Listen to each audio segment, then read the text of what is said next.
Tres. Largamos. Bueno, buenas noches a todos. Vamos a comenzar con un ciclo de 4 presentaciones auspiciado por el laboratorio GEPERM. De las 4 presentaciones, la idea es traer los conceptos actuales de lentes de contacto esclerales y de lentes para ortoqueratología. Dos especialidades que vienen creciendo mucho a nivel mundial. Las lentes esclerales diría yo que son la estrella por la cantidad de, por el incremento de adaptaciones que está habiendo en todos los países, por la magnitud del cambio en la calidad de vida que le generan a los pacientes, y cómo nos permiten resolver patologías que antes teníamos resueltas parcialmente o de manera insatisfactoria para el paciente, que finalmente terminaba en un trasplante o directamente sin la posibilidad de tener una corrección visual. Entonces, vamos a enfocarnos en las 3 primeras clases sobre lentes esclerales, porque es un campo muy importante.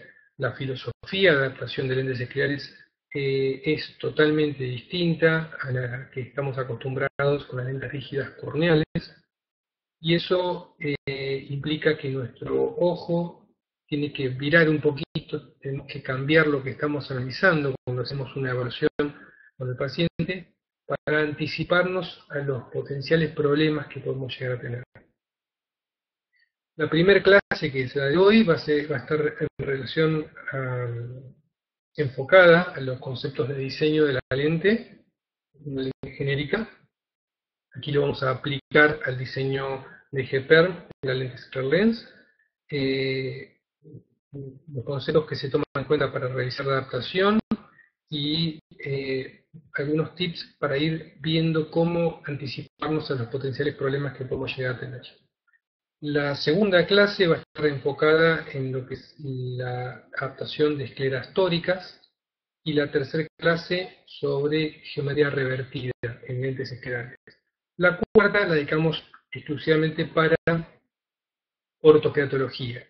Ustedes saben que la ortoqueratología viene teniendo un impulso muy grande, fundamentalmente por diversos estudios que se han realizado fundamentalmente en Asia, en China, donde se ha encontrado una correlación entre el desenfoque periférico que genera la ortoqueratología y cómo eso contribuye a que el crecimiento axial del globo ocular se atenúe. Entonces, hoy en día se adapta la lente para ortoqueratología como una herramienta para prevenir los potenciales problemas de retina en el largo plazo que pueden tener los pacientes.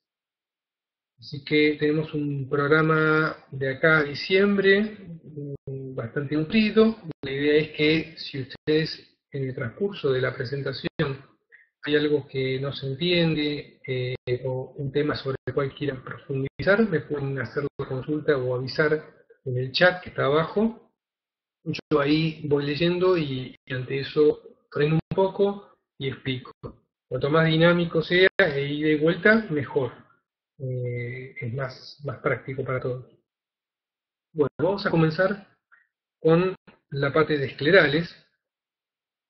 Acá en la sala hay profesionales que ya están adaptando lentes esclerales y hay algunos que están capacitándose para comenzar. Así que para los que ya están adaptando, por ahí hay algunos conceptos que les van a resultar redundantes, pero necesito clarificarlos para después avanzar sobre algo más profundo. Lente escleral, en forma genérica, prácticamente todos los diseños del mercado se dividen en 3 las partes, las secciones de la lente. La zona central, que es lo que va a recubrir la totalidad de la córnea, es donde está la curva base. Y después tenemos un segundo anillo, el círculo que se ve aquí, es el que es de color celeste más clarito, el del medio, que es el que sobrevuela la zona del limbo, de la córnea. Y después tenemos la última banda, la de color celeste, que es la que aterriza, la que apoya en la esclera. Sabemos que la lente escleral es una lente que se apoya en la esclera, en la conjuntiva, básicamente, y se levanta, y lo que buscamos es que no tenga contacto ni con el limbo ni con la córnea. Ese es el concepto primordial que tenemos que buscar, digamos. Porque cuando la lente empieza a tocar o el limbo o la córnea, vamos a tener problemas. Esta es una tomografía de coherencia óptica que nos permite observar una córnea, una sección de la córnea, y arriba está dibujado el perfil en la cara interna de una lente escleral, con las tres secciones que yo mencioné antes. La sección, voy a dibujarlas acá, la sección escleral, que es la que se encuentra aquí, la sección limbar, que es esta, y la de curva base, que es la que sobrevuela la totalidad de la córnea, aquí. El arte en la actuación de una lente escleral es saber o lograr que el perfil de la lente acompañe de manera más prolija posible, más pareja, el perfil de la córnea, manteniendo la separación que no sea ni excesiva ni demasiado poca. Y estos valores son un poquito ambiguos y van a variar de un caso a otro. ¿Qué sería una separación óptima?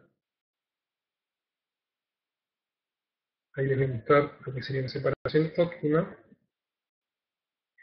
Acá tenemos el mismo dibujo que antes. En el centro tenemos 300 micras, que es el espacio que queda entre la lente y el epitelio corneal.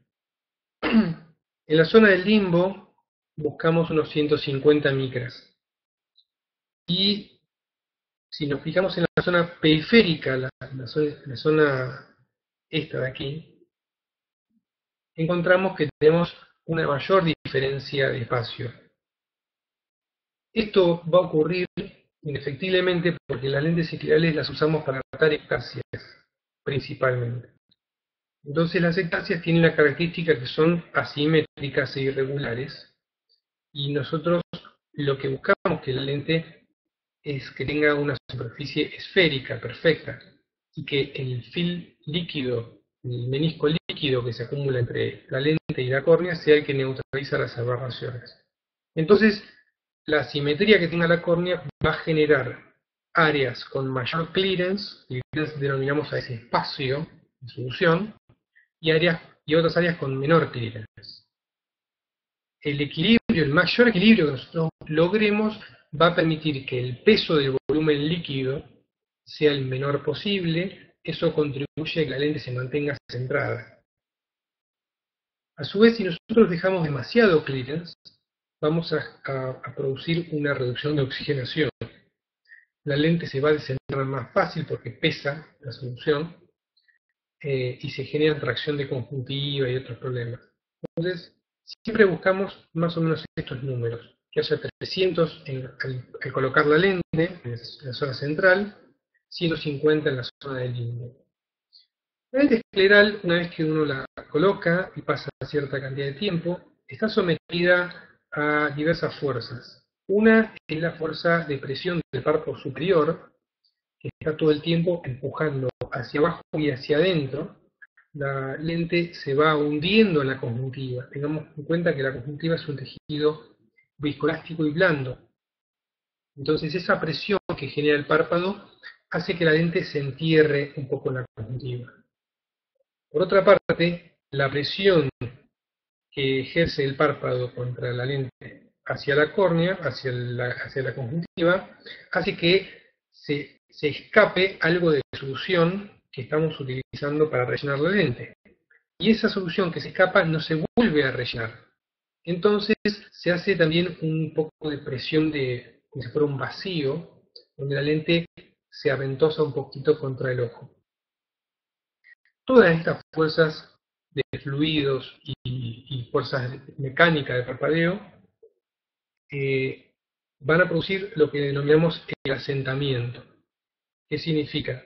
Que el espacio que hay entre la córnea y la lente, cuando yo coloco en el momento de colocar la lente, al cabo de 1 hora, 2 horas o 3 horas, no va a ser igual, va a ser inferior. ¿Cuánto de inferior va a ser? Va a depender de varios aspectos. Uno de los aspectos es la dureza de la conjuntiva del paciente. Hay algunos pacientes que tienen conjuntiva muy laxa, sobre todo pacientes entrados en años. Otros pacientes que tienen el ojo que parece un huevo duro y la lente prácticamente no se hunde casi nada. Después tenemos pacientes que tienen la esclera tórica levemente un poco asimétrica, entonces la lente se entierra en un eje y no en el otro, llegando a toricidades no significativas como para justificar una lente de borde tórico, pero puede ocurrirnos eso. Entonces, en un ojo que tiene una cierta toricidad, la lente se va a hundir más que en un ojo que es completamente esférico. Bueno, todas estas cuestiones hacen que sea muy difícil determinar un número exclusivo de asentamiento.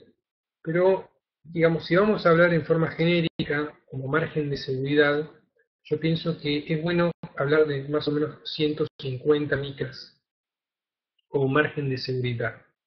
Es decir, que yo cuando coloco una lente, lo razonable es que tenga entre 300 a 400 micras de clearance en la zona donde hay más cercanía a la córnea, para que cuando la lente se hunda 150 micras, todavía tenga cierto margen de seguridad. Si yo trabajo debajo de esos márgenes, es probable que cuando la lente se asiente al cabo de 1, 2 o 3 meses de uso, la lente todavía ya empieza a tocar la córnea y tengamos que hacer un cambio. Entonces, si tengo que jugarme entre dos alturas sagitales, voy a elegir siempre arriesgarme por un poquito más y no por un poquito menos. Excepto que estemos trabajando con una córnea con trasplante, donde el tema de la oxigenación sea muy importante. Pero en córneas que no tiene trasplante no es tan necesario jugarnos al límite con el clearance. El otro tema que es importantísimo para tener en cuenta es el diámetro corneal. La población de nuestro país, dado nuestro origen con un alto porcentaje de inmigrantes, tiene ojos de diversos tamaños. Sobre todo la población de ojos claros, de origen anglosajón, vamos a encontrar que tienen diámetros corneales grandes, que pueden ser de 12, 12,5, incluso 13 milímetros.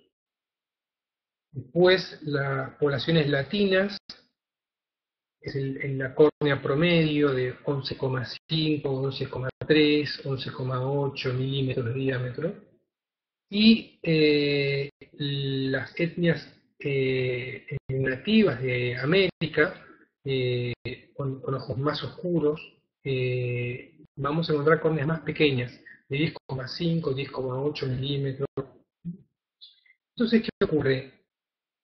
Este es uno de los temas principales por los cuales con el laboratorio GPERM se definió trabajar en lentes esclerales con bóvedas variables. La bóveda es toda la superficie de la lente que sobrevuela la córnea sin tocarla. Entonces, el diámetro de esa área tiene que tener una correlación con el diámetro de la córnea para poder cubrirla adecuadamente y que el ángulo en el que aterriza la lente sea suave. Porque si yo la única variable que tengo para modificar, no tocar el limbo, es cambiar el ángulo de la zona limbal, me puedo llegar a encontrar con una lente que tiene un ángulo limbal muy cerrado, muy agresivo, que tiende a generar succión contra la córnea y tiende a arrastrar un poco de conjuntiva o generar prolapso. Entonces, el hecho de poder pedir una bóveda aumentada, reducida o estándar nos va a permitir que la lente tenga, que copie de manera más prolija el perfil corneal. Esta es una fotografía donde vemos una lente colocada, la típica foto que encontramos, donde iluminamos con luz azul, preferentemente utilizamos un filtro amarillo para evaluar, y tenemos que ver que la totalidad de la córnea recubierta de color verde. Lo ideal es que veamos algo de la pupila. Si ustedes se fijan en esta foto, se puede ver un poco la pupila detrás del verde. Si nosotros no vemos la pupila, ya eso nos está indicando que tenemos una separación de lente a córnea que está en 450 o más micras. Entonces, ni siquiera hace falta sentarnos en la lámpara hendidura. Si nosotros no vemos la pupila, ya podemos sacar la lente y colocar una con una cajita un poco menor, que lo vamos a necesitar, y ganamos tiempo. La adaptación de lentes esclerales, uno de los temas que tiene es que consume mucho tiempo. Entonces, si nosotros empezamos a observar estas pequeñas hallazgos clínicos, empezamos a ganar tiempo en todos los procesos de la adaptación. Entonces, coloco una lente, no veo la pupila, a través de la fluoresceína, ya la quito y pongo una lente que tenga menos ágita. Ni siquiera me siento en la lámpara de luz.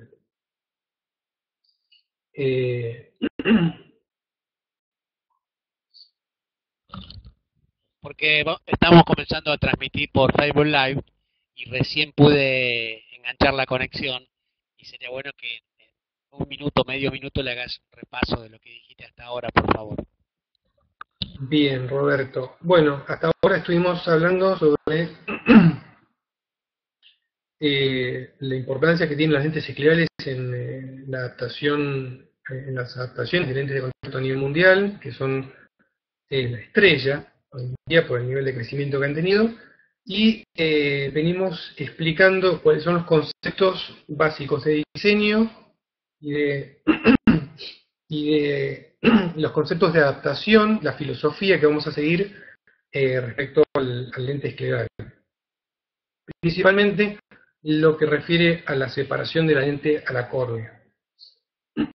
Y ahora ya estamos empezando a analizar directamente las imágenes de lo que vamos a encontrar cuando pongamos una lente en el ojo. En esta fotografía tenemos 300 micras entre la lente y la córnea y 150 a la altura del limbo. Si se fijan, la zona limbal superior, en hora 12, vamos a verla más gris. Esta fotografía no está tomada con un filtro amarillo intenso, es un filtro amarillo leve y no bloquea al 100% la luz azul. Pero si fuera un buen filtro, yo vería en la zona del limbo todavía un poquito verdosa, que sería un indicativo de que está cubierto. Si yo no uso el filtro amarillo, a veces, en algunos casos, me puede dar la impresión de que la lente está tocando el limbo y sin embargo no lo está tocando. Para sacarme la duda es conveniente hacer un corte óptico con lámpara hendidura. La lámpara hendidura, para hacer el corte óptico hay que ponerla muy cerrada, un filo prácticamente en el punto más cerrado antes de que ya corte la luz completamente. Y la potencia de la luz la tengo que utilizar al máximo. Uso luz blanca, no uso luz azul para hacer el corte óptico, uso luz blanca, no miro con filtro. En la luz la voy a poner de forma recta hacia adelante o levemente inclinada hacia el lado opuesto desde el punto que estoy observando. En la medida que yo estoy observando en el mismo ángulo de visión que donde tengo la luz, tengo poca perspectiva del corte. En cambio, si yo abro, si en esta mano está la luz y en esta mano el punto de observación y los separo aproximadamente 45 grados, 45-60 grados, cuanto más separados estén, más perspectiva voy a tener del corte y más profundidad, más gruesas voy a ver las secciones que estoy analizando y voy a poder sacar en más detalle los espesores, la relación de espesores que hay entre la córnea, el clearance y el espesor de la lente. Es un error común que cuando se empieza a adaptar esclerales se hace el corte óptico con luz azul. Y con luz azul no se puede definir todo eso con claridad.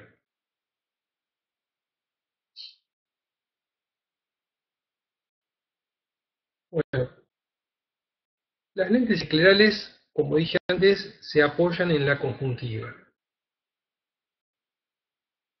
La altura de la lente, que es lo que llamamos ságita, va a variar de acuerdo a la gravedad de la ectasia que estamos tratando de adaptar. Cuanto más complejo sea el keratocono, más elevada sea la córnea, un keratoglobo, keratocono grado 4, trasplantes donde está el botón del injerto muy salido hacia afuera, y necesitamos alturas sagitales muy grandes, tenemos que tener en cuenta que todo el peso de esa protrusión que sale, que está siendo sometida a la presión del párpado que lo empuja contra el ojo, todo ese peso se va a concentrar en la banda donde apoya la lente. Esa banda tiene un ancho, y el ancho tiene que guardar relación, bueno, en el caso de la lente Sklerlens de Geperl, está diseñada para que guarde relación con la altura de la lente. ¿Cuál es el objetivo de esto? Que reparta el peso, la presión contra el ojo en una mayor superficie. Cuando el peso se reparte en una mayor superficie, se disipa el hundimiento, se logra un asentamiento menor que cuando la lente tiene una banda de apoyo muy angosto. Y eso hace que no se agreda tanto la conjuntiva, porque la lente se entierra menos, se evita la compresión de los vasos, o incluso el corte de la circulación sanguínea, y el paciente va a referir mayor confort, porque percibe que la lente está apoyando de manera más pareja, no percibe que es como una especie de sacabocado que le está clavando el borde contra el ojo. Así que hay una mejoría de confort y visiblemente uno va a encontrar que el ojo está más blanco. Cuando quita la lente, es un punto muy importante que no tenemos que olvidarnos, analizar el ojo cómo queda cuando retiramos la lente. Muchas veces ese análisis nos da información sobre cómo está apoyando, y si hace falta hacer una lente con borde tórico o con borde esférico, si estamos tocando el limbo o no lo estamos tocando. Así que el tema de los cimientos, acá esta es una diapositiva que muestra una analogía con los cimientos de una casa. Si yo tengo una casa pequeña, los cimientos van a ser de acuerdo a la casa. Tengo un edificio un poquito más grande, mayores cimientos. Tengo un rascacielos, voy a tener más cimientos porque estoy sometiendo más presión y por lo tanto necesito evitar que se me hunda todo eso. Al respecto de eso, en el caso de las lentes Sklerlens, tenemos esta característica. Las lentes vienen en el set de diagnóstico de prueba en varias series, las series para córneas más normales o córneas regulares o keratoconos incipientes, son pequeñas, son lentes de 15,5 milímetros, y en la medida que yo voy avanzando en la altura sagital de la lente, cada vez me voy encontrando con lentes de mayor diámetro, paso de 15,5 a 16,5, luego a 17, 18 milímetros. Aquí pregunta Silvia, ¿después de cuánto tiempo se debe quitar el tiempo y observar las condiciones del ojo? ¿Después de cuánto tiempo? No te entiendo bien la pregunta, pero creo que estás preguntando cuánto tiempo se debe dejar la lente para poder analizar las condiciones del ojo. Normalmente, cuando hacemos la adaptación, el proceso de adaptación para la evaluación y determinación de la lente que voy a ordenar al laboratorio, ese tiempo lo vamos a variar de acuerdo a la experiencia que nosotros vayamos adquiriendo. Cuando uno comienza, es mejor dejar la lente más tiempo. porque los signos clínicos se evidencian más y de esa forma uno se da cuenta con más facilidad cuando puede haber un problema. En la medida que uno va agarrando confianza y experiencia y agudizando la vista de todos esos signos clínicos, uno puede ir acotando el tiempo de prueba. Digamos, uno puede comenzar con pruebas de 2, 3 o 4 horas, y en la medida que se pone más práctico, puede irlo reduciendo a pruebas de 15, 20 minutos. También depende mucho de la tecnología que uno cuente para tener como apoyo para el diagnóstico y para la medición de ese ojo, ¿no? Si contamos con tecnología para medir la geometría de la esclera, como puede ser un pentacam, como puede ser un topógrafo escleral o tomografía de coherencia óptica, les diría que prácticamente no necesitamos el tiempo de prueba porque medimos la geometría de la esclera y la toricidad con ese tipo de equipos.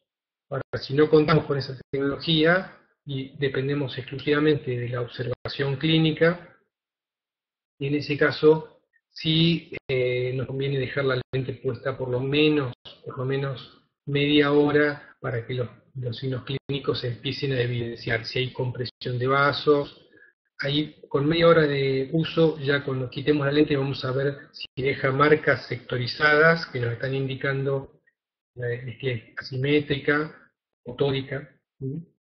Así que media hora mínimo, diría. Si es cuanto más tiempo, más seguridad uno va a tener al momento de hacer la prueba. Acá en la diapositiva lo que vemos es una lente de las más grandes, la que está arriba es una lente de 18 milímetros. Fíjense que el ancho de la banda que apoya la esclera es de 2,4, casi 2,5 milímetros, mientras que la de abajo, que es una lente de serie A de 15,5 milímetros, que está diseñada para una córnea regular o un queratocono moderado, tiene una banda de apoyo de 1 milímetro. Eso es lo que mencionaba antes respecto a los cimientos. Bueno, este set de lentes tiene esta característica, permite cubrir casos muy complejos, córneas para casos extremos, y recientemente se incorporaron 2 lentes para casos muy significativos. Esta es una tabla donde nos muestra en promedio cuáles son las alturas sagitales a las cuales podemos llegar con cada uno de los diámetros. Serie A de 15,5 milímetros, llegamos hasta 4.600 micras, 4.700. Series B, 5.500 prácticamente, pasamos a 6.100 y a 7.000. Actualmente en el set se puede llegar a 7.500 micras de altura, que son queratoconos muy complejos. Si uno tiene que empezar a hacer una adaptación sin experiencia y se encuentra con un caso que tiene este tipo de protrusión, son casos que requieren un análisis muy pormenorizado para evitar problemas. Entonces, si tenemos al alcance algún buen equipo de fotografía, siempre ayuda. Cuanto mejores sean las fotografías que uno saque al ojo, a la lente que está probando, es más fácil luego para quien les va a ayudar en la consultoría del caso a definir cuál es la lente que tiene que ordenar en el laboratorio. Así que una de las cosas que uno tiene que ir aprendiendo en la medida que hace adaptación de lentes eclerales es a sacar buenas fotos con la lámpara encendedora. Hoy se puede con el celular, con cualquier celular de los que tenemos a mano, se pueden sacar con lámpara encendedora muy buenas fotos. Es cuestión de agarrarle la mano, tomar el pulso, ubicar la distancia adecuada del ocular de la lámpara encendedora. Si ponemos el celular muy pegado, muchas veces tenemos un campo visual muy pequeño. Si lo alejamos mucho, optimizamos ese campo visual. Así que es importante empezar a sacar fotografías de ojos con el teléfono. Sí, Roberto. Sigo. Bien. Eh, el otro concepto que muchas veces es difícil de explicar, porque es un concepto más bien, yo le llamo a ojo, pero debería ser más técnica esta situación, que es cómo elijo una lente de prueba. Todos estamos acostumbrados que cuando trabajamos con pacientes con lentes corneales, rígidas corneales o incluso con lentes blandas, tomamos las medidas keratométricas y a partir de ahí decimos, bueno, acá voy a poner tal radiocurvatura de lente porque tiene tales radios corneales. En el caso de las lentes esclerales, ese concepto no sirve, porque lo que nos importa no es cuál es la curvatura que tiene la córnea, ya que nosotros no vamos a estar tocando la córnea, vamos a estar separados de la córnea, sino que lo que nos importa es cuál es la altura de esa córnea, cuál es la protrusión que tiene. Y esa protrusión, lamentablemente, no es fácil de medir con equipos convencionales. Algunos topógrafos del mercado ya están empezando a venir con la característica de dar una estimación de una determinada ságita en un diámetro puntual, que nos sirven para tener una estimación de cuál tendría que ser la ságita de la lente que vamos a utilizar de prueba. Si tenemos disponible un Pentacam o una tomografía de coherencia óptica de barrido ancho, como puede ser un Visante o un equipo tipo Cirrus 5000, vamos a poder obtener este tipo de imágenes y podemos hacer las mediciones y demás. Lo habitual es que uno no tenga, cuando está el paciente ahí, realmente uno no tiene ni un Pentacam en su clínica, ni tiene un tomógrafo. Entonces, tenemos que manejarnos con otros criterios. ¿Cuál es el criterio? El criterio es que una córnea no clásica generalmente puede funcionar bastante bien, casi de manual, con una lente que tiene en un diámetro de 15,5 milímetros, alrededor de 4.200 micras. En la medida que yo tengo un protocolo un poquito más moderado, un poquito más importante, en moderado, moderado medio, tengo que ir subiendo. ¿Cuánto subo? Y más o menos 250, 300 micras puedo ir subiendo para ir viendo cómo queda. De las lentes de la caja de prueba, en este caso la lente número 3, que es una lente de 15,5 milímetros y tiene 4.362 micrones de altura sagital, es el lente que uno saca cuando tiene un queratocono donde uno no observa que el ojo le sale para afuera del paciente, sino que es un queratocono de esos ovales, moderados, grado 2, grado 3, pero no muy avanzado. Uno puede comenzar con esa lente de caja prueba. Si lo hago como un análisis genérico para cualquier lente de contacto, tengamos en cuenta en 15,5 milímetros, 4.300 o 4.400 micras como punto de partida. Cuando uno va haciendo pruebas, empieza a mirar al paciente de costado. Es importante ponerse a 90 grados, mirar desde acá, desde este punto, el ojo, todo el perfil corneal, y es muy rápido como uno empieza a internalizar, cuando ve un perfil dice, bueno, voy a probar determinada lente, un poquito más alta o un poco más baja. No significa que esa lente que uno elige por cuánto ve de protruida la córnea vaya a quedar perfecta, pero sí nos da un punto inicial. Entonces colocamos la lente, ponemos compresina, verificamos si se ve la pupila o si no se ve la pupila, y en base a eso subimos o bajamos, o ya pasamos a analizar con la gran grandidura. Otro tema que hay que tener en cuenta es cuando tenemos córneas que no son queratoconos, sino que son ectasias postquirúrgicas, como puede ser un post-LASIK o una post-keratotomía radial, que en esta fotografía es la que tenemos al final, en este lugar. Voy a dejarlo, no me deja dibujar. Esta que está aquí. es una post-LASIK. Se ve clarito en el dibujo cómo está aplanada en el centro y se encurva en la zona periférica. Entonces, cuando tenemos una córnea con esas características, que ya cuando tomamos la queratometría vamos a encontrar que tiene un radio muy plano, que puede ser en el orden de 9 milímetros, 9,50, incluso 10 milímetros. Estamos hablando de dioptrías en 35, 33 dioptrías de potencia. Bueno, ahí ya tenemos que saber que dentro del set de prueba vamos a utilizar una lente de diagnóstico con geometría revertible. Porque si nosotros colocamos en una córnea muy plana una lente de geometría prolata, lo que vamos a generar es un menisco líquido con una potencia positiva muy elevada. Cuando digo muy elevada, quizás generamos 10, 12, 13 dioptrías positivas del menisco líquido.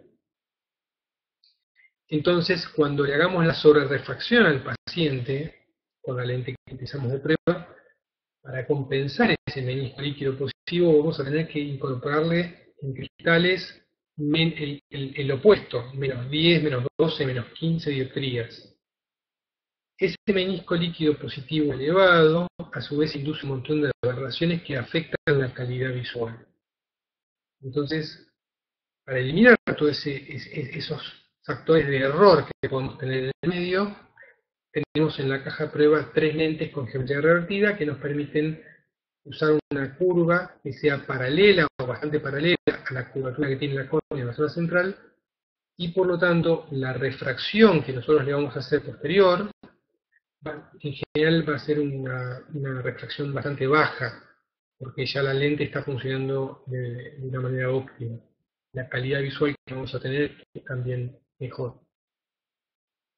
Entonces el parámetro más práctico en lo cotidiano para elegir la lente que vamos a utilizar es mirar al paciente a 90 grados y ver cuánto de elevada o no es la córnea, y si tiene una geometría prolata u oblata.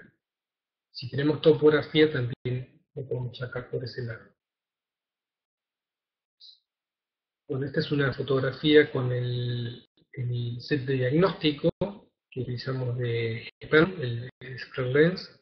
Tenemos, en total son 14 lentes, las cuales hemos dividido en series, como dije antes. La serie A está compuesta por 4 lentes, donde ahí tenemos las lentes que sirven para córneas regulares, que podemos tener pacientes donde tenemos síndrome de ojo seco o algún tipo de patología autoinmune que genere problemas de humectación, pacientes con Stevens-Johnson, con pemfigoide, donde tenemos que utilizar la lente como modo de protección terapéutica.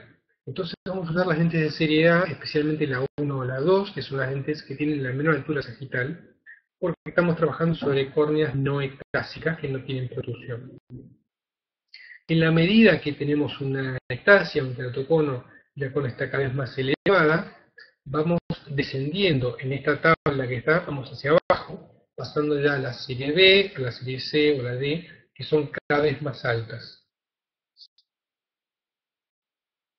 Cada lente que nosotros cambiamos de la caja de prueba, y saltamos a la siguiente, nos va a subir más o menos 200 micras. Eso lo tenemos que tener en cuenta, porque si yo coloco una lente y me queda con 200 micras de clearance inicial, que yo sé que cuando se asiente van a bajar a 100 o 50, yo puedo colocar la que le sigue, que me va a quedar con 400 o 400 y monedas, y cuando se asiente va a bajar a 300 o 280. Entonces, eso es el sentido de que cada lente que tengo en la caja de prueba sea con una sagita 200 micras más elevada que la anterior. Así es como tenemos que encontrar el corte óptico cuando vamos a analizar el clearance. Ahí en Estados Unidos está muy popularizado el control de clearance con tomografía de coherencia óptica. Yo creo que no es un parámetro muy fiable, es más confiable la observación óptica con lámpara hendidura. ¿Por qué? Porque la tomografía de coherencia óptica trabaja con principios físicos que tienen en cuenta el ángulo, el índice de refracción de la córnea. Cuando estamos haciendo una tomografía sobre una lente, sobre una córnea que tiene una lente colocada, que tiene otro índice de refracción, tenemos tres índices de refracción. El índice de refracción de la lente, el índice de refracción de la solución acuosa que está atrapada entre la lente y el ojo, y tenemos el índice de refracción de la córnea. Eso hace que la trayectoria de la luz que utiliza el láser del equipo sufra alteraciones, y los cálculos matemáticos que genera el equipo para hacer la representación visual de ese corte óptico suele dar con lo que se llama artefactos, que son errores o desfasajes que inducen a pensar que las distancias son distintas a lo que son en la realidad. Así que si tenemos un tomógrafo de coherencia óptica, en general es mejor usarlo para ver cómo es la córnea sin la lente que con la lente. Con la lente yo sigo pensando que es mejor utilizar la lámpara de hendidura, mirando de esta forma. Esto es, como dije antes, es un corte óptico con luz blanca. Fíjense que el punto de luz, de iluminación, está de este lado, y el punto de observación está inclinado, más o menos a 45 grados de diferencia. Eso es lo que nos da la perspectiva para poder ver los tres espesores: el espesor de la lente, el clearance y el acuerdo. ¿Cómo calculamos el espesor de clearance? ¿Cuántas micras son? Nosotros o bien sabemos cuál es el espesor de la córnea, si tenemos una paquimetría, o bien, si no sabemos el espesor de la córnea, vamos a saber el espesor de centro de la lente que estamos probando. Porque en el frasco del laboratorio donde está guardada la lente, en la caja de prueba, nos indica cuál es el espesor de centro de esa lente. Entonces, sabiendo que tiene 300 o 350 micras, ya por comparación podemos deducir cuál es el espesor de clearance que estamos dejando. Bueno, esto es un poco lo que mencionaba antes respecto a los saltos, que cada lente está pensada para saltar 200 micras más de ságica. Relaciona lo que mencionaba al principio sobre los diámetros de córnea. Cuando tenemos un paciente con una córnea grande, va a ocurrir lo que tenemos aquí en la fotografía de la izquierda, que es cuando el lente empieza a apoyar no solamente en la esclera, sino que se apoya en el limbo.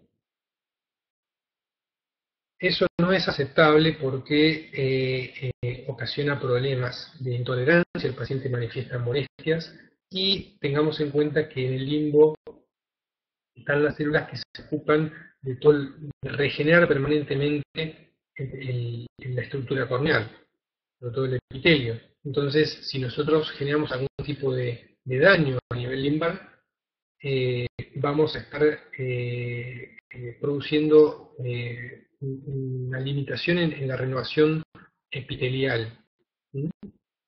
Podemos tener crecimiento de neovasos, es bastante complicado. Así que siempre tenemos que tener en cuenta que la zona del limbo no tiene que quedar con todo. Una forma de corroborar esto es cuando removemos la lente después que el paciente la tiene ya sentada, teñir con fluoresceína y ver si no deja ninguna marca a la altura del limbo. No tiene que haber ni marca ni bullas, a veces se generan microbullas epiteliales cuando hay algún tipo de fricción mecánica, o cuando también puede ocurrir cuando tenemos una separación del lente al limbo excesivamente grande que reduce mucho la oxigenación. Cuando es esta última instancia, esto se relaciona cuando la lente queda con una bóveda grande, se descentra. Cuando se descentra queda abajo en la zona limbal hora 6, una separación muy grande, y ahí se generan microbullas epiteliales por hipoxia. La fotografía que vemos a la derecha es el mismo ojo, pero ya con una lente con bóveda aumentada. Ahí Fernanda Aguada pregunta, ¿cómo sé cuándo debo cambiar el diámetro de bóveda y cuándo debo cambiar el diámetro total de la lente? Bien. Bueno, en el sistema de lentes SclearLens de Gepern, el cambio de bóveda implica el cambio de diámetro de la lente. Es decir, cuando yo aumento, si yo tengo una lente que estoy probando de la serie A que tiene 15,5 milímetros y quiero la misma lente pero con bóveda aumentada, automáticamente la lente que me van a mandar del laboratorio tiene 16 milímetros.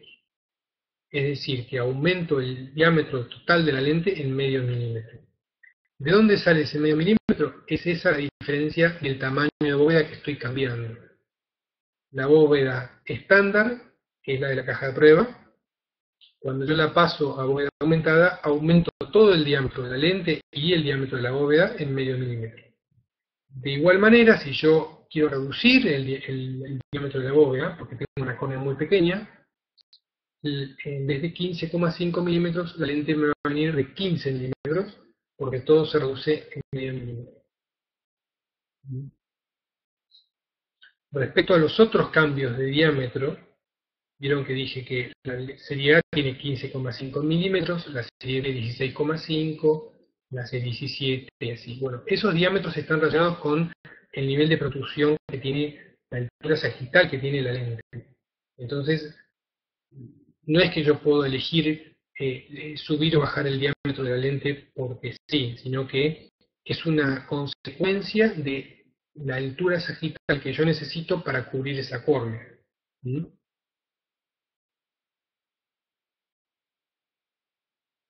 Acá tenemos una fotografía donde se puede ver una bóveda excesiva, es una córnea pequeña, entonces la lente tiende a tener mucho juego, se descentra. Fíjense que abajo genera un patrón de sonrisa, tiene un poco de hiperemia. En esa región, al estar descentrada la lente, se acumula un exceso de solución fisiológica. En este tipo de situaciones, yo cuando quito la lente voy a encontrar microbullas epiteliales a la altura del limbo en hora 6 por falta de oxigenación. Además tengo el problema de la hiperemia abajo y también se puede generar un poco de tracción de conjuntiva, es lo que se denomina prolapso conjuntival, sobre todo en pacientes con conjuntiva muy laxa. Esta situación se puede combinar por dos factores. Uno es la bóveda excesivamente grande y el otro es la toricidad de la esclera. Anatómicamente es muy difícil que nos encontremos con un ojo que tenga una esclera esférica. Casi siempre tenemos que lidiar con escleras que son un poquitito asimétricas, con tendencia a ser más planas o elevadas del lado nasal, más curvas o hundidas del lado temporal, en el eje horizontal, y un poco más cerradas todavía en el eje vertical. Es decir, que la esclera promedio suele tener un astigmatismo a favor de la regla, con una diferencia de elevación del lado nasal respecto al lado temporal.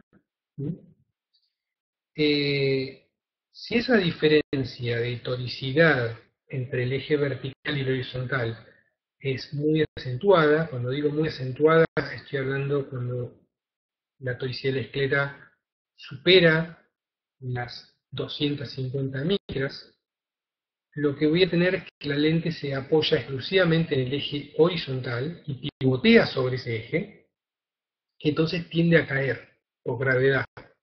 El párpado superior la empuja hacia abajo, la gravedad la empuja hacia abajo. Y acá además voy a tener el factor de todo el volumen de líquido atrapado entre la lente y el ojo que también tracciona hacia abajo. Entonces la lente se me descentra mucho y me termina quedando el borde superior casi un poco levantado. Es donde cuando el paciente parpadea se filtran burbujas que después se pueden ir acumulando y formando una burbuja más grande o acumulando detritos en la cámara interna. Entonces, tenemos este tipo de situaciones, tenemos que analizarlas con los ojos puestos en que podemos estar con una esclera tórica y además que tenemos la bóveda un poco grande. Podemos reducir la bóveda y con eso vamos a ayudar al centrado. Cuanto más nos acercamos al limbo, cuanto más chico es el diámetro, también es más esférica la esclera. Cuanto más grande es la lente, más se expone a que la esclera sea más tónica. Así que todo eso es como que hay que irlo teniendo en cuenta para que la adaptación sea lo más sencilla posible. Nos conviene siempre buscar la lente más sencilla, no la más complicada. Esto es lo que ocurre cuando nosotros cambiamos de bóveda estándar a aumentada. En este gráfico es una tomografía también de coherencia óptica, en una córnea, en este caso no es una córnea ectásica, es una córnea regular. Tenemos dibujado el perfil de la lente en lo que se ve en azul, que sería una lente con bóveda estándar, y en negro, que sería la lente que está superpuesta, más plana, que se ve, que abre más, una lente con bóveda aumentada. Observen que en el centro estamos acá trabajando con el mismo clearance. Las dos lentes quedan igual de separadas en el centro de la córnea, una de otra. Las dos lentes se apoyan en la esclera en el mismo punto. ¿Pero dónde difiere la situación? A la altura del limbo. La lente de bóveda aumentada queda separada 150 micras respecto al limbo, mientras que la lente de bóveda estándar quedaba más cerca. Este cambio, digamos, cuando nosotros pasamos de una lente de bóveda estándar a una lente de bóveda aumentada, en el esquema de Scler Lens de GPerm hay unas tablas que nos permiten predecir qué curva base tengo que utilizar para que la lente que voy a pedir se comporte con el mismo clearance que la lente que yo probé de mi caja de prueba. Esta función tiene el objetivo de que nosotros tengamos una caja de prueba acotada y moderada, que no tengamos 60 lentes para probar porque uno se vuelve más atareado con tantas lentes. Si tiene menos es más sencillo todo. Entonces yo pruebo una lente de bóveda estándar, veo que me toca un poco el limbo, quiero una bóveda aumentada. Bueno, yo sé en base a unas tablas que están en el manual cuál es la curva base que tengo que pedir en bóveda aumentada, que se va a comportar igual que la curva base que usé en la prueba de bóveda estándar. Llevado esto a un caso práctico, imaginemos este ojo que estamos viendo en la foto. La bóveda estándar tiene una curva base de 8 milímetros. 8 milímetros equivalen a 42 dioptrías de potencia. La lente de bóveda aumentada, que es la que vemos en negro de fondo, tiene una curva base de 840, que equivale a 40 dioptrías.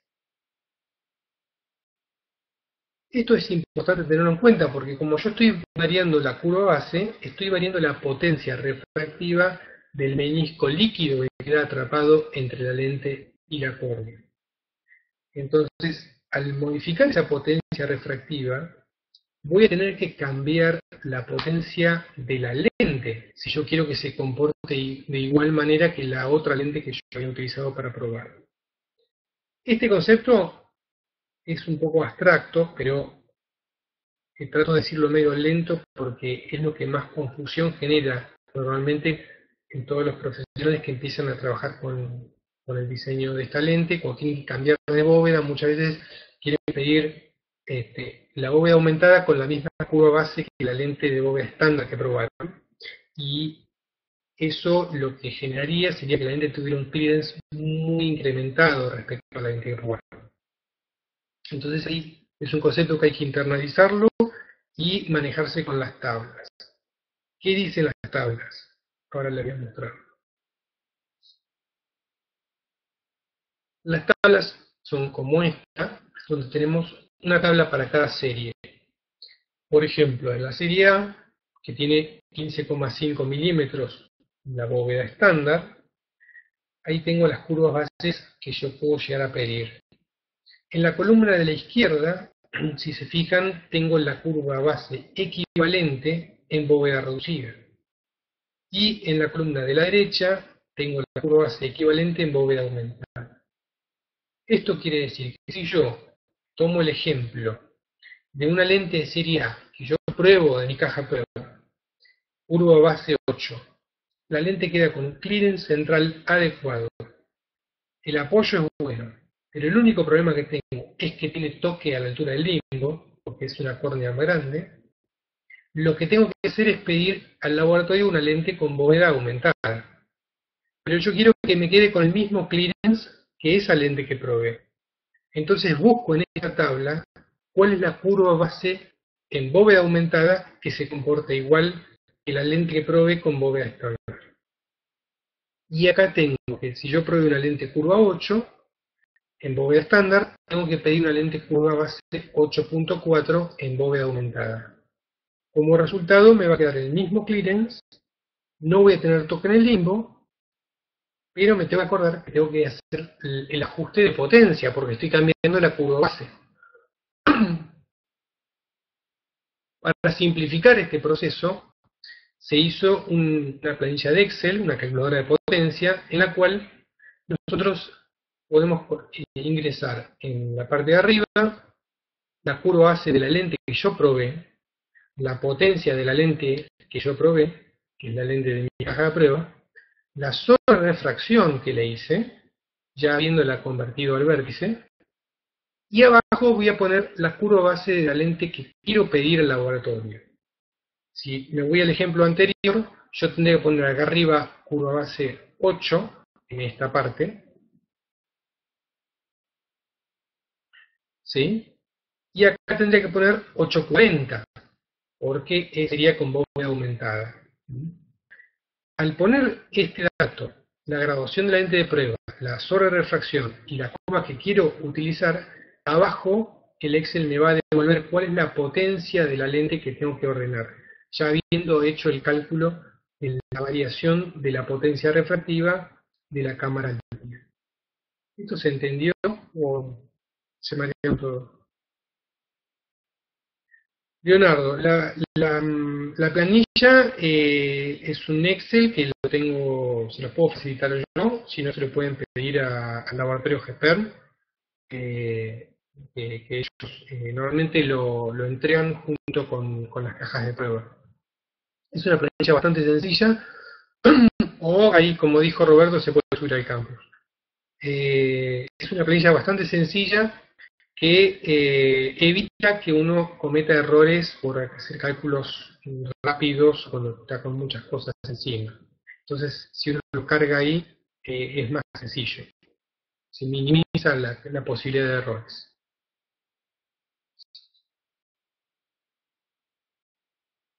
Ahí Fernando pregunta si varío la bóveda, pero también necesito variar el apoyo escleral porque tengo un blanching, me varía la potencia. Los únicos dos motivos por el cual varía la potencia de una lente, el único motivo por el cual tenga que variar la potencia de la lente es si yo modifico la curva base. Yo voy a modificar la curva base o bien porque la lente que probé no tiene el clearance que yo quiero tener un poco más o un poco menos, entonces voy a utilizar unas tablas que tengo en el manual donde me dice cuál es la altura sagital de cada una de las curvas base. Entonces si yo probé una curva base y me quedaba y quiero subirla a 100 micras más, buscaré en el manual cuál es la curva base que tiene 100 micras más para que la lente me quede con el clearance adecuado. Entonces ahí sí estoy cambiando la curva base, tengo que hacer el cálculo de potencia. Ahora, si yo estoy modificando el apoyo escleral, eso no significa que me va a cambiar la curva base.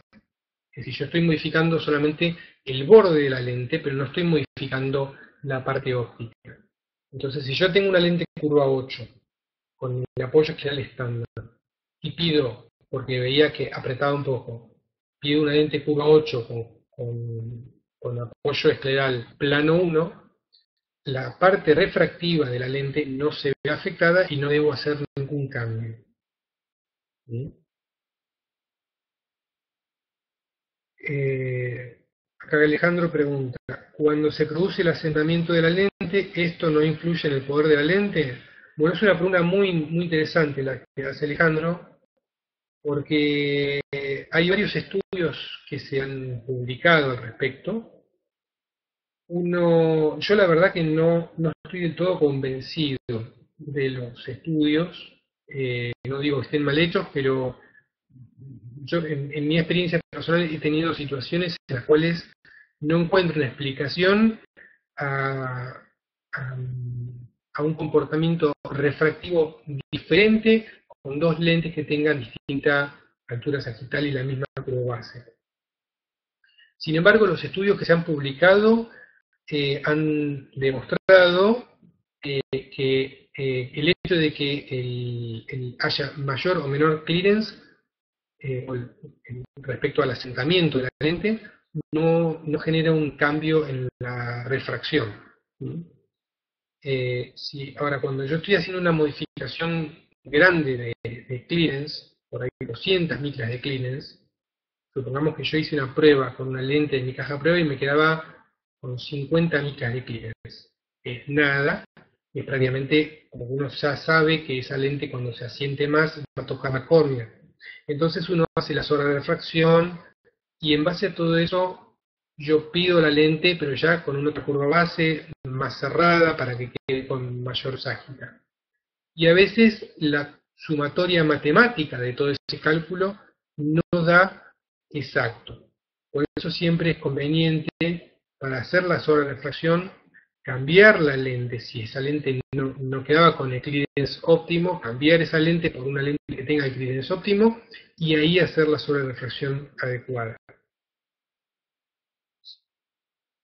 Bien. Yendo a lo que es el control de la lente, nosotros tenemos 4 parámetros que podemos modificar. Una es la curva base, manteniéndonos en la misma serie de lentes, puedo hacer la curva base más cerrada o más plana y eso va a hacer que la lente suba o baje. Puedo cambiar la bóveda o ponerla aumentada, reducida o estándar. Como línea genérica, podemos pensar que todos los ojos claros, los pacientes con ojos muy claros, es casi siempre necesario aumentar la bóveda. La zona limbo, nosotros podemos pedir la zona limbo plana o cerrada, hasta 2 factores. Eso es cuando tenemos, por ejemplo, ojos con una variación en la curvatura, en la zona del limbo, muy pronunciada. ¿Cuáles son esos casos?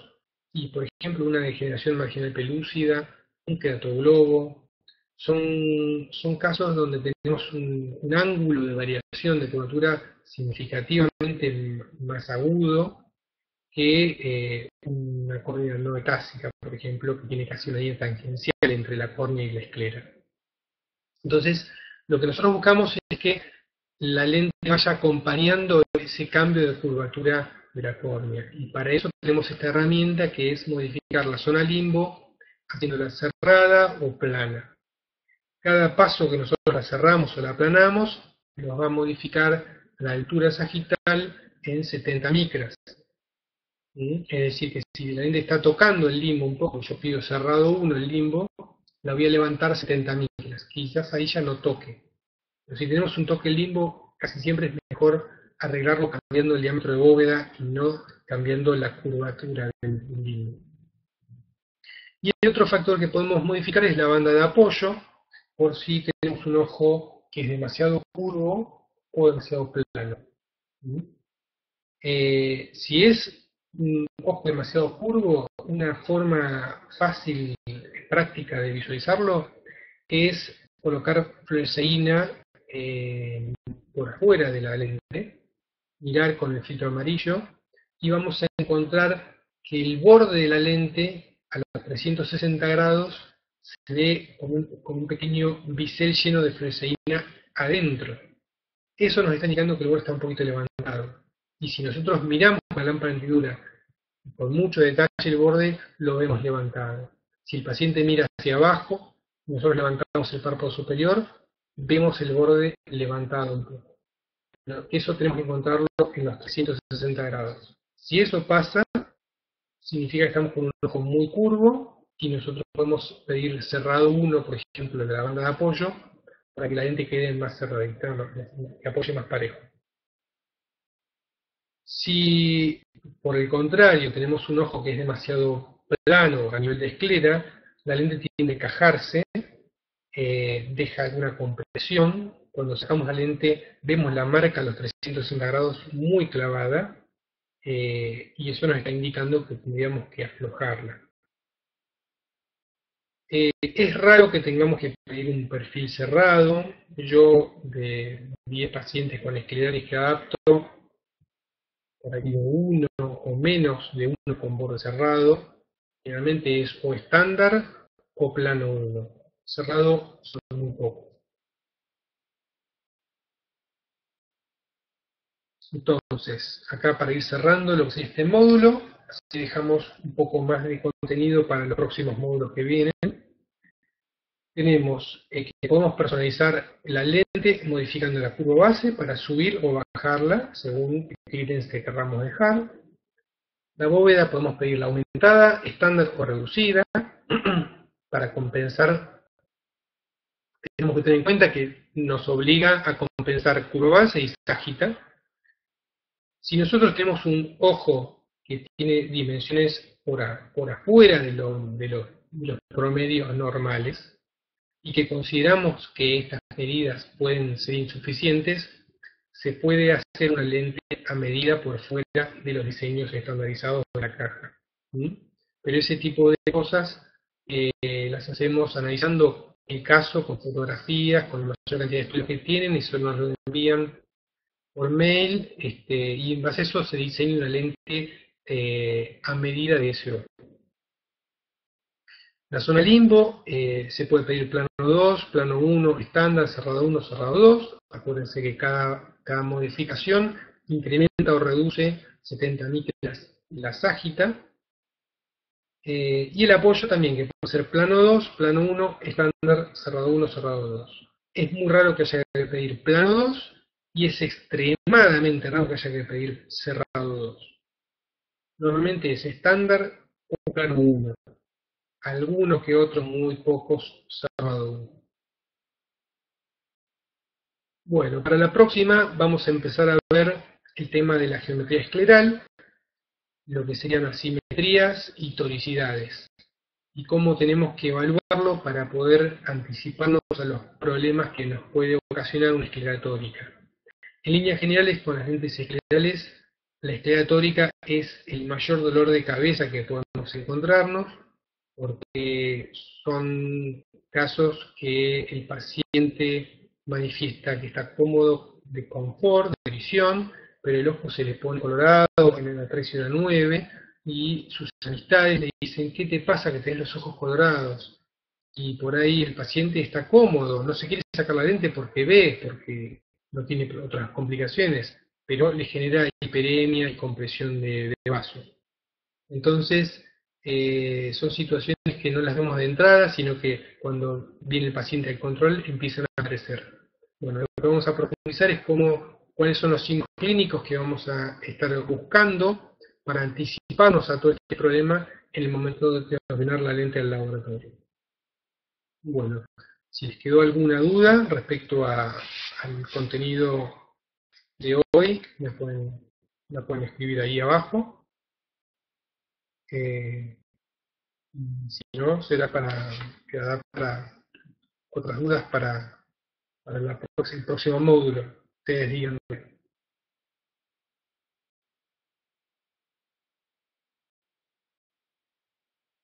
Por ahí parece que le gustó a Leonardo. Sin show, no sé. Tengo que hacer un stand-up, Leonardo, para que quede con show. Bueno, ahí recuerda Roberto que la próxima es el jueves 4 de octubre. Así que bueno, creo que parece que se quedó todo más o menos claro. Así que bueno, los estaremos viendo nuevamente para el 4 de octubre. A ver, Julio pregunta: ¿podrías explicar el tema de la modificación limbar que implica una modificación de 70 micras? Sí, Julio. Si yo tengo quiero modificar el borde del limbo de la lente.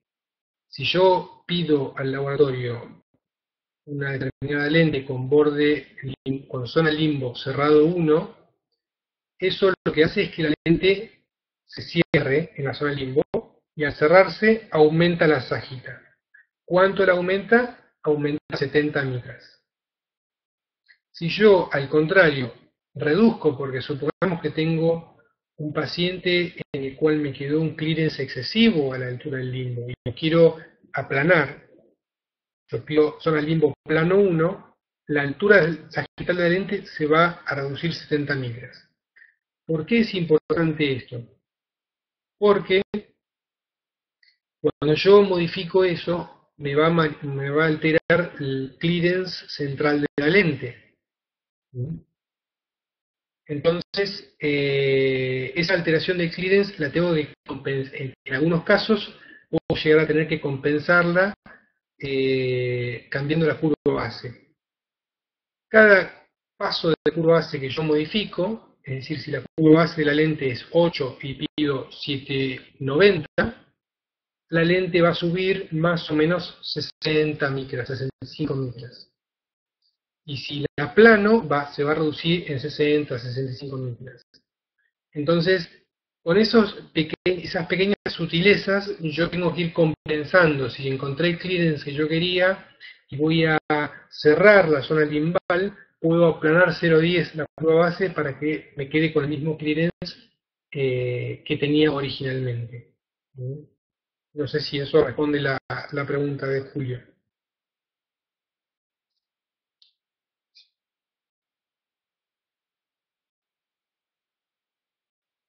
Perfecto. Bueno, ahí Roberto quiere pasar un chivo. ¿A la voz, Roberto? Gracias, ¿Cómo Hugo. es esto? Muy buena tu charla, Hugo. Felicitaciones. Bueno, Es gracias, un curso de Roberto. especialización en contactología, módulo 1, 2 y 3. Comienza el 20 de octubre. Es una alianza GEPER y PEC, así que seguramente Hugo Legaria lo vamos a molestar con alguna charlita. Bueno, Te vas enterando en vivo. Muy bien. Perfecto, gracias, Roberto. Allí estaremos entonces. Bueno, ya los dejamos a todos que vayan a descansar, que es tarde y se bancaron un buen rato acá de quedarse a esta hora prestando atención en internet. Que tengan buenas noches y bueno, nos estamos viendo ya para el 4 de octubre entonces. Muchas gracias por quedarse.